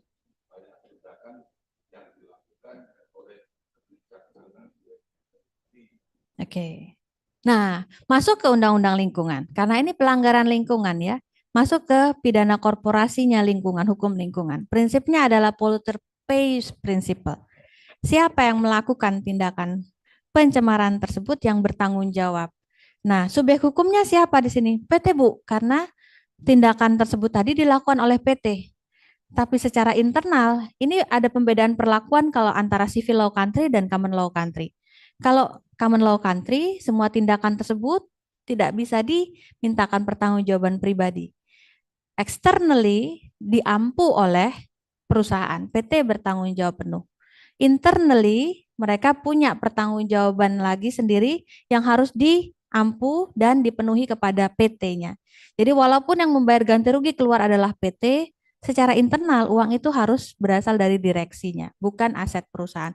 Tapi itu di common law country, di Amerika, di Eropa, beberapa negara Eropa, di Malaysia, di Singapura. Indonesia enggak. Di Indonesia yang kita lihat undang-undang lingkungan kita. Siapa yang dihukum atas pelanggaran lingkungan, pencemaran lingkungan? Perusahaan, korporasinya. Tapi kalau dibuktikan bahwa tindakan tersebut tidak sepenuhnya merupakan tindakan dari korporasi, maka orang yang ada di dalamnya lah.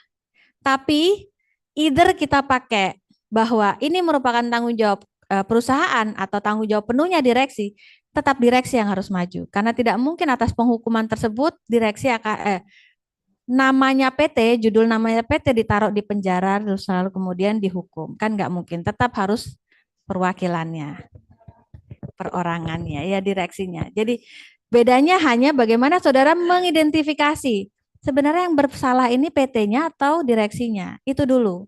Walaupun nanti ujung-ujungnya ya. Nah, apesnya kalau keputusan itu dibuat oleh direksi sebelumnya, nah dia mengendus akan terjadi gugatan ini, tuntutan, buru-buru dilakukan RUPS lagi, pengangkatan direktur baru. Direktur barunya yang menanggung. Nah, ini pentingnya kenapa saudara harus membuktikan bahwa tindakan ini merupakan tindakan perorangan atau tindakan perseroan. Kalau saudara membuktikan bahwa tindakan ini merupakan tindakan perseroan, siapapun direksinya, dia bertanggung jawab. Tapi kalau saudara sudah membuktikan bahwa tindakan ini merupakan tindakan pribadi direksi, direksi identitif itu yang harus dihukum. Bu, pada RUPS pengangkatan direksi ada klausula. Klausula apa yang bisa membebaskan direksi?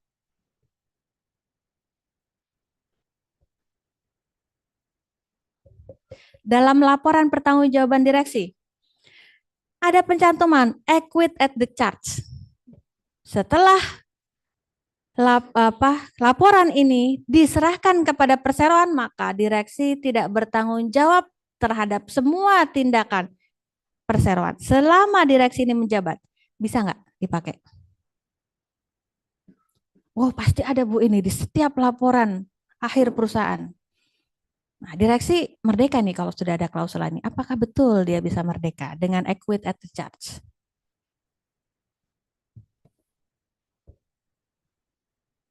Tidak bisa. Karena bagaimanapun equity at the charge juga harus memperhatikan azas kepatutan dan tidak boleh bertentangan dengan hukum. Ya. Ada pertanyaan sampai sini? Jadi untuk kasus ini sudah paham kenapa Bapak dan Ibu harus membuktikan ini tindakan direksi atau tidak?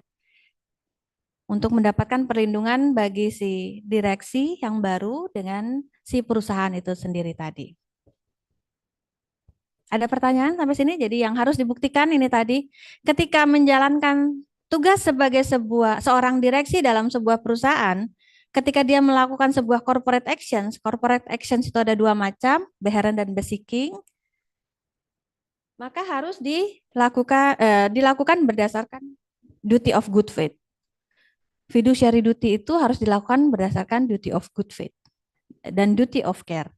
Ini diatur di Undang-Undang Indonesia, Undang-Undang PT di Indonesia pasal 97. Pasal 97 mengatur ketika direksi melakukan suatu tindakan kepengurusan harus berlandaskan itikat baik dan tanggung jawab. Tanggung jawabnya dibuktikan dengan accountability dan responsibility. Beda antara accountability dan responsibility adalah accountability bergantung kepada alasan-alasan finansial.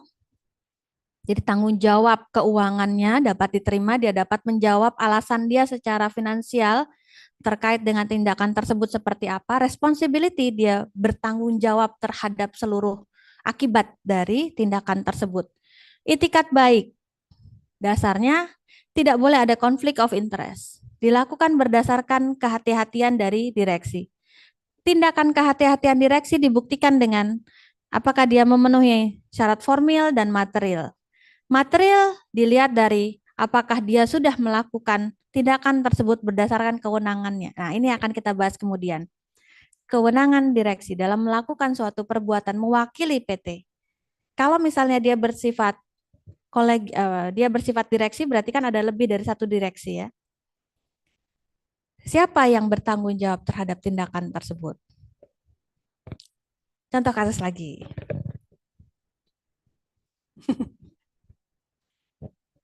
Nah, ada suatu perusahaan. Perusahaan ini pada 3 tahun yang lalu memecat salah seorang direkturnya. Direktur dalam perusahaan ada 3. Satu adalah direktur utama, direktur finansial, direktur finance-nya, yang ketiga direktur logistik. Yang direktur utama dipecat. Lalu kemudian komisaris mengangkat direktur logistik sebagai PLT direktur utama. Jadi direktur logistik rangkap jabatan sebagai direktur utama. Diangkat oleh komisaris.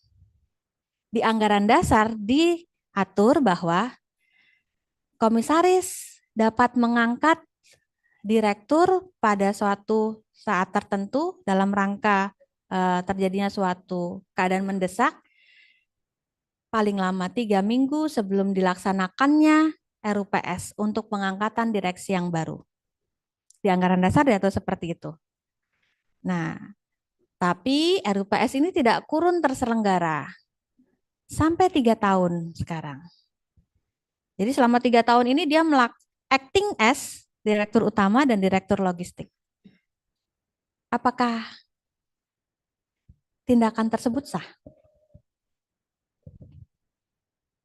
Tidak sah. Kenapa? Kalau tidak sah berarti nanti selama 3 tahun ini dianggap sebagai perbuatan pribadinya si direktur logistik.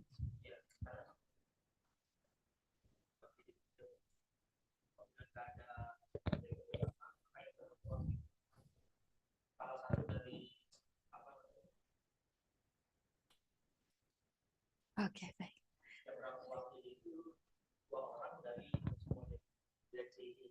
Jadi misalkan direksi 1 dengan direksi 5, 2 dan direksi, dan apabila itu kosongan, ya berarti kan harus segera dilakukan RUPS.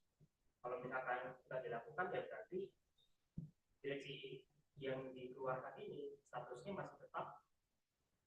utama. Direksi yang sudah dipecat tadi Iya. tetap berlaku sebagai Karena direksi kan utama. status hukumnya tidak dirubah ya. Status pada dasarnya.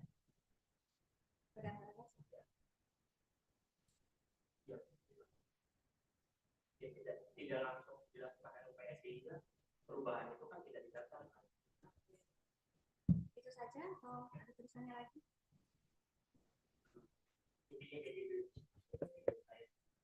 Ini cukup bagus juga ya, karena Pak siapa namanya? Pak Aldi tadi menegaskan, apakah sudah terjadi perubahan pada susunan direksi dan komisaris pada perusahaan? Nah, pada susunan direksi dan komisaris perusahaan, bagusnya statement ini adalah kalau memang belum terjadi perubahan susunan, maka direktur yang dipecat itu apakah masih dapat bertindak sebagai direktur? Oh, ini juga kemarin ada kasus. Sudah dipecat, tapi dia bertindak mewakili PT. Jadi dia bertindak dipecat 12 Februari, 13 Februari dia bertindak mewakili PT, 15 Februari terjadi suatu sengketa melibatkan transaksi yang dilakukan pada tanggal 13 Februari. Karena dia bertindak mewakili PT, dianggap bahwa tindakan tersebut merupakan tindakan PT sehingga PT harus bertanggung jawab karena belum terjadi perubahan. Nah, kekuatan dari pemecatannya direksi dan sahnya pemecatan direksi ditinjau dari kapan. Ini kalau kita membicarakan direksi. Tapi sebelum kita ke sana coba, untuk pengangkatan direksinya itu tadi, sah atau tidak kira-kira?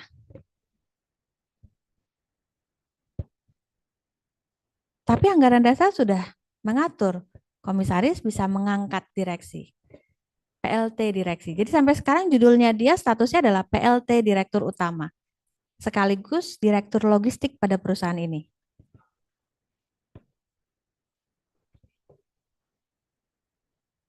Bukan diangkat, PLT Direktur Utama. PLT, bukan Direktur Utama dia PLT Direktur Utama.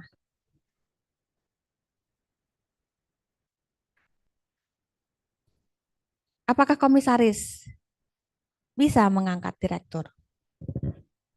Ada kewenangan komisaris mengangkat direktur nggak?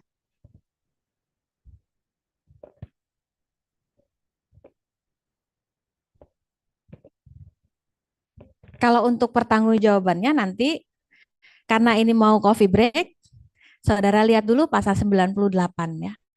Kira-kira ada nggak pasal yang bisa, ketentuan yang bisa meyakinkan saudara bahwa, oh enggak, direksi ini tetap sah bertindak, atau perbuatan hukum itu seharusnya masih bisa tetap dilakukan.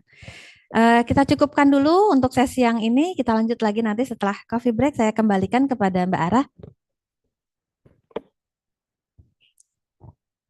Baik, sesi pertama PKPA telah selesai. Kita lanjut coffee break selama 15 menit. Nanti kembali lagi jam 10.45. Silahkan